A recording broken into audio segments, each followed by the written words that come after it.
اعوذ باللہ من الشیطان الرجیم بسم اللہ الرحمن الرحیم الحمد للہ رب العالمین صدق اللہ العظیم۔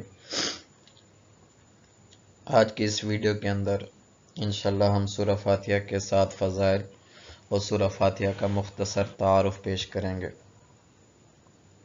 بخاری شریف کی حدیث ہے، آپ صلی اللہ علیہ وسلم نے فرمایا سورہ فاتحہ کو اعظم سورۃ فی القرآن، یعنی قرآن کی سب سے عظیم ترین سورت قرار دیا گیا۔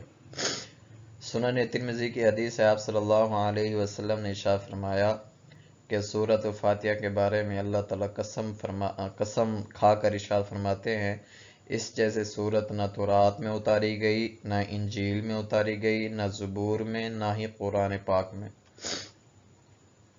حاکم نے مستدرک میں روایت کی ہے، آپ صلی اللہ علیہ وسلم نے سورہ فاتحہ کو افضل القرآن بتایا۔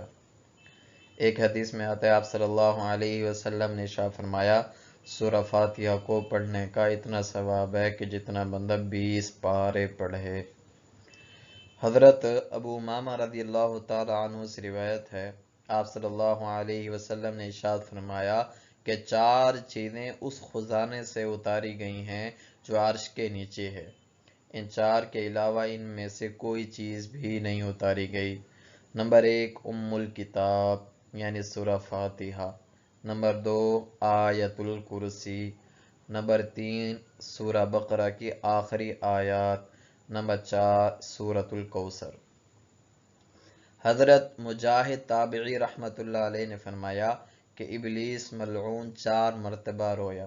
نمبر 1 اس وقت رویا جب سورہ فاتحہ نازل ہوئی، نمبر 2 اس وقت رویا جب اس کو ملعون قرار دیا گیا، نمبر 3 جب وہ زمین پر اتارا گیا، نمبر 4 جب آپ صلی اللہ علیہ وسلم کی بعثت ہوئی۔ صحیح مسلم میں آتا ہے کہ حضرت جبرائیل علیہ السلام فخر عالم صلی اللہ علیہ وسلم کی خدمت میں بیٹھے ہوئے تھے کہ آسمان کی طرف سے ایک آواز سنی۔ حضرت جبرائیل علیہ السلام نے اپنی نظر آسمان کی طرف اٹھائی اور کہا کہ یہ آسمان کا ایک دروازہ کھولا گیا ہے جو اس سے پہلے کبھی نہیں کھولا گیا تھا۔ ایک فرشتہ نازل ہوا۔ حضرت جبرائیل علیہ السلام نے عرض کیا کہ یہ ایک فرشتہ ہے جو آج سے پہلے کبھی زمین پر نہیں اترا۔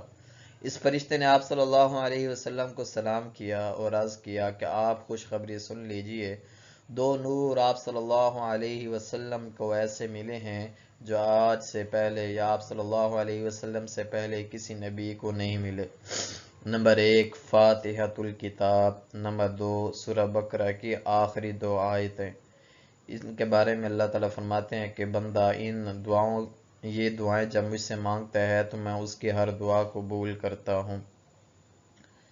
حسن بصری رحمۃ اللہ علیہ نے ارشاد فرمایا سورہ فاتحہ میں اجمالی طور پر قرآن شریف کے تمام مقاصد اور مضامین کو جمع کر دیا گیا ہے۔ یہ سورت مطلع القرآن ہے۔ وہ فرماتے ہیں کہ یہ مطلع القرآن یا اس کے تمام مقاصد اور مضامین کیسے جمع کر دیے گئے ہیں، اس کی تفصیل یہ ہے کہ قرآن شریف اور تمام آسمانی دین 4 علوم پر مشتمل ہیں۔ اس کو ذرا غور سے سنیں۔ نمبر 1 علم الاصول، ان میں 3 چیزیں ہیں۔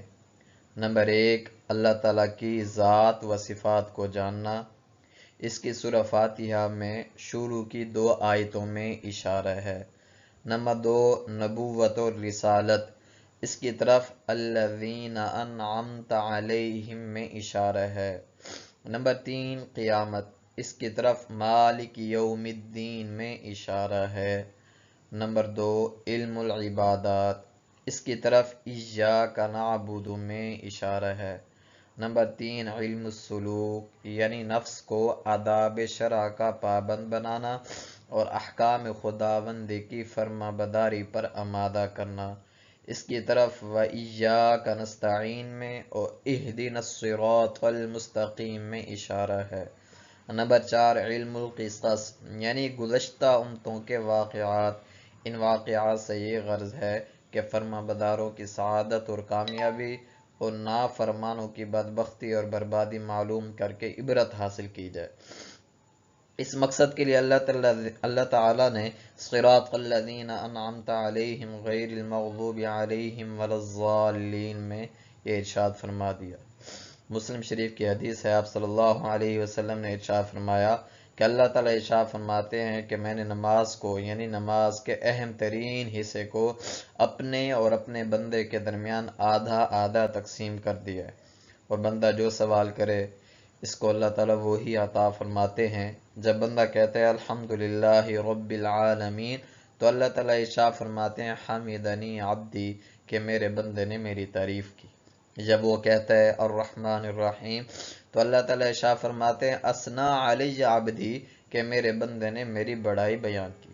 جب وہ کہتا ہے مالک یوم الدین تو اللہ تعالیٰ ارشاد فرماتے ہیں مجدنی عبدی، کہ میرے بندے نے میری بزرگی بیان کی۔ جب وہ کہتا ہے ایاک نعبد و ایاک نستعین تو اللہ تعالیٰ ارشاد فرماتے ہیں کہ یہ میرے اور میرے بندے کے درمیان ہے، میرا بندہ جو سوال کرے گا اس کے لیے وہی اس کو ملے گا۔ تو آپ صلی اللہ علیہ وسلم کا فرمان کہ سورہ فاتحہ پڑھ کر بندہ سورہ فاتحہ میں جو بھی دعا مانگے گا اللہ تعالیٰ اس کو وہی چیز عطا فرمائیں گے۔ ایک حدیث میں آتا ہے آپ صلی اللہ علیہ وسلم نے ارشاد فرمایا کہ سورہ فاتحہ کے اندر موت کے علاوہ ہر بیماری کی شفا ہے۔ حضرت ابو سعید خدری رضی اللہ تعالیٰ عنہ کی روایت ہے، وہ ایک مرتبہ سفر میں تھے، ان کو بھوک لگی ہوئی تھی، قافلے والوں نے کفار سے کھانا مانگا لیکن انہوں نے کھانا نہ دیا، ان کا جو سردار تھا اس کو بچھو نے ڈس لیا۔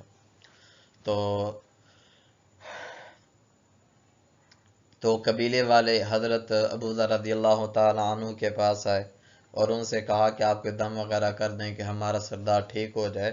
تو حضرت ابو ذر رضی اللہ تعالیٰ عنہ نے دم کیا، 7 مرتبہ سورت فاتحہ پڑھی اور تھوک جمع کر کے جس جگہ پر اس نے ڈسا تھا اسی جگہ لگا دیا تو وہ فوراً ہی ٹھیک ہو گیا۔ سورہ فاتحہ کی بہت زیادہ فضیلت ہے، ہمیں بھی چاہیے کہ ہم سورہ فاتحہ ہر عمل کے لیے پڑھیں، ہر کام کے لیے پڑھیں، ہر بیماری کے لیے پڑھیں۔ وما توفیقی الا باللہ وما علینا الا البلاغ۔